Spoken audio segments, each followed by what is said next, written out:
హిజ్కియా కన్నీటి ప్రార్థనను దేవుడు అంగీకరించినాడు. మరణకరమైనటువంటి రోగము నుండి హిజ్కియాకి 15 సంవత్సరాల ఆయుష్ను దేవుడు పెంచినాడు.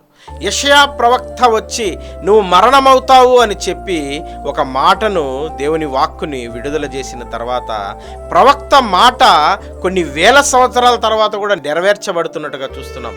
కానీ ప్రవక్త మాటను సైతము కన్నీటి ప్రార్థన జయించింది. హల్లెలూయా. హిజ్కియా కన్నీటి ప్రార్థన తన జీవితములో మరణకరమైనటువంటి రోగమును 15 సంవత్సరాల ఆయుష్ పెంచినట్టుగా చూస్తాం.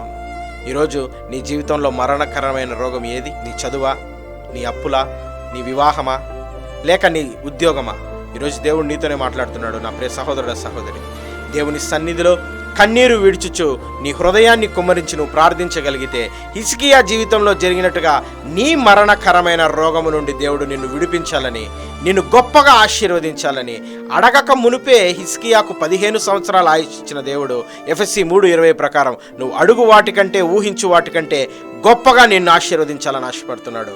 వస్తావా ఈరోజు ప్రభు దగ్గరికి? కన్నీరు కార్చి ప్రార్థన చేస్తావా? God is waiting for your prayers. Praise the lord.